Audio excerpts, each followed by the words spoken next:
चलिए आज हम लोग क्लास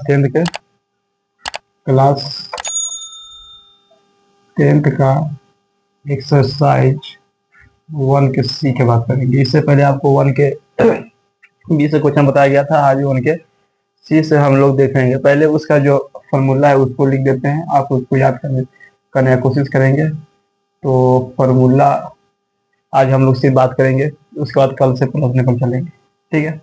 तो पहला जो फॉर्मूला होता है क्या होता है, तो साइन स्क्वायर थीटा और प्लस कॉस स्क्वायर थीटा बराबर क्या होता है, 1 होता है, ठीक है। इसी से आप बहुत सारे फॉर्मूला निकाल सकते हैं।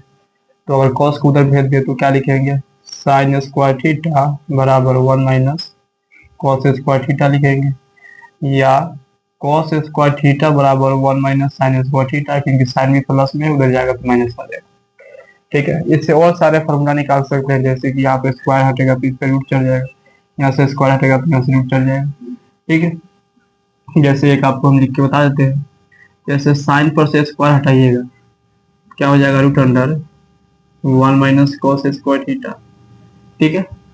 इस प्रकार से आप लिख सकते हैं। दूसरे फॉर्मूला की तरफ बढ़ते हैं, ठीक है। तो होता है सेक स्क्वायर थीटा और माइनस टेन स्क्वायर थीटा और बराबर में क्या होता है, 1, ठीक है। इसको भी हम लोग क्या करेंगे, लिखेंगे सेक स्क्वायर थीटा बराबर 1 plus ten square theta. Plus में क्यों चला गया, क्योंकि 10 माइनस में। फिर क्या लिखेंगे, टेन स्क्वायर थीटा बराबर क्या हो जाएगा, सेक स्क्वायर थीटा माइनस 1, ठीक है। एक फॉर्मूला से 2 निकल रहा है, इससे और 2 निकल सकता है, जो कि आसान है। आप उसको लिख सकते हैं, स्क्वायर हटेगा तो रूट जाएगा, स्क्वायर हटेगा तो सी, तो रूट जान देना, जैसे एक आपको बताया गया। तीसरा फॉर्मूला की तरफ बढ़ते हैं, कॉसेक स्क्वायर थीटा और माइनस कॉट स्क्वायर थीटा बराबर भी 1 होता है। कॉट को फिर बराबर कुछ तरफ भेजेंगे तो माइनस में, तो प्लस में चला जाएगा, तो क्या लिखेंगे, कॉसेक स्क्वायर थीटा बराबर 1 प्लस कॉट स्क्वायर थीटा, या कॉट स्क्वायर थीटा बराबर लिखेंगे तो कॉसेक स्क्वायर थीटा और माइनस क्या लिखा जाएगा, 1, क्योंकि ये चला जाएगा इधर माइनस में और ये माइनस इस पे जाएगा, ठीक है। तो ये माइनस में प्लस में जाएगा, प्लस में तो माइनस में चला, ठीक है। फिर अगले की तरफ बढ़ते हैं, ठीक है। क्या लिखेंगे, अब इंटू का लिखते हैं, sine theta into cosec theta बराबर होता है 1। अब इंटू में है तो डिवाइड में जाएगा, तो साइन थीटा बराबर क्या लिखेंगे, 1 बाई कॉसेक थीटा, या अगर कॉसेक लिखेंगे कॉसेक थीटा बराबर तो 1 बाई साइन थीटा, ये इंटू वाला है, ठीक है। फिर पांचवे की तरफ बढ़ते हैं। अब क्या लिखेंगे, कॉस के साथ इंटू में होता है सेक, तो cos theta into sec theta बराबर 1 हो जाएगा। फिर क्या करेंगे, कॉस थीटा बराबर लिखेंगे 1 बाई सेक थीटा, ठीक है, क्योंकि इंटू में है तो डिवाइड में आ जाएगा।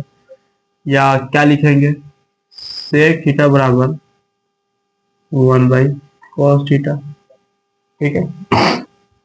अब कुछ समझ में आ रहा होगा। फिर हम अगले की तरफ बढ़ेंगे, क्या लिखेंगे, tan theta into cot theta बराबर क्या लिखेंगे, 1। फिर क्या करेंगे कि इंटू में है तो बराबर को इस तरफ डिवाइड में आ जाएगा, तो tan थीटा बराबर क्या लिखेंगे, 1 बाई कॉट थीटा, या कॉट थीटा बराबर क्या लिखेंगे, 1 बाई tan थीटा, ठीक है। अगले का तरफ चलते हैं। एक होता है साइन थीटा और बट्टे में होता है कॉस थीटा, बराबर ये किसका मान होता है, तो tan थीटा होता है। क्या होता है, tan theta. Sine theta by cos theta बराबर क्या हो जाएगा, tan थीटा। फिर अगर हम वो लिखेंगे कॉस थीटा और साइन को नीचे ला देंगे, क्या हो जाएगा, कॉट थीटा, क्या हो जाएगा, कॉट थीटा, ऊपर नीचे हो गया, ठीक। तो ये सब आप याद कर सकते हैं।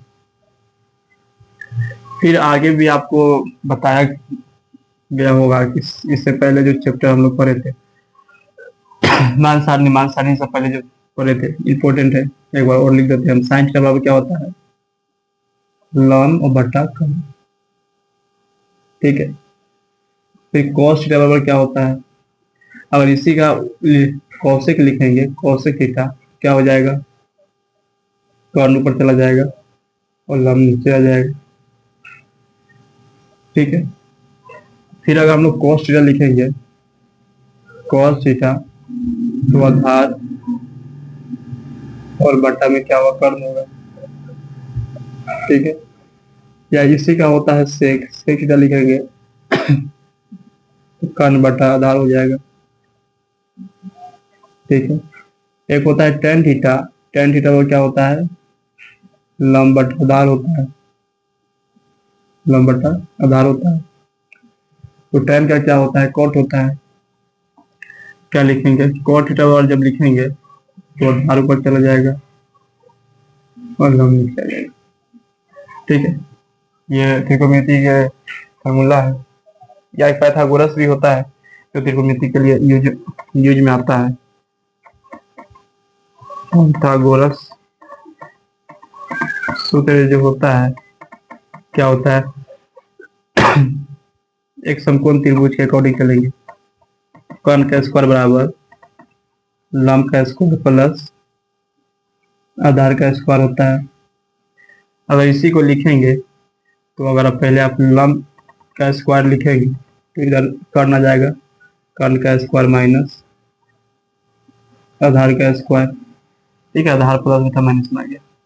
फिर अगर हम लोग लिखेंगे आधार का स्क्वायर क्या हो जाएगा, कर्ण का स्क्वायर माइनस लंब का स्क्वायर। ये सब पर से जब स्क्वायर हटेगा तो रूट चल जाएगा, इस पर रूट चल जाएगा, स्क्वायर हटने पर रूट आ जाएगा। ठीक है, तो ये आपके कुछ फॉर्मूले हैं जो कि इम्पोर्टेंट है, और ऑब्जेक्टिव में यहाँ से एक दो नंबर के आ भी जाता है, तो आप ध्यान से इसको एक दो बार देखेंगे, याद करेंगे तो आप हिसाब भी बना सकते हैं और आपके एग्जाम में देखने के लिए मिल भी जाएगा। ठीक है, आज सिर्फ आपको फॉर्मूला बताया गया है, कल हम लोग ये क्या करेंगे, एक्सरसाइज एक से जो भी सिद्ध करने वाला प्रश्न होगा उस पर चलेंगे, आसानी से क्या बना सकते हैं, सिद्ध करने वाला है, बहुत आसानी तरीके से आप सिद्ध कर सकते हैं। ठीक है, तो आज इस फॉर्मूला को आप देख लेंगे अच्छे तरीके से, और कल से हम लोग एक्सरसाइज पर चलेंगे जो कि बहुत आसान है और बहुत आसानी तरीके से बन जाएगा। ठीक है, आप अगर इसी तरीके से बहुत आसानी तरीके से मैथ करना चाहते हैं तो चैनल को सब्सक्राइब कर लेंगे और अपने दोस्तों में शेयर कर लेंगे। मिलते हैं कल हम लोग फिर से सिद्ध करने वाला प्रश्न को लेकर जो कि त्रिकोणमिति का है, कल से हम लोग पढ़ेंगे। आज के लिए इतना ही, मिलते हैं फिर से हम लोग अगले वीडियो में। Thank you.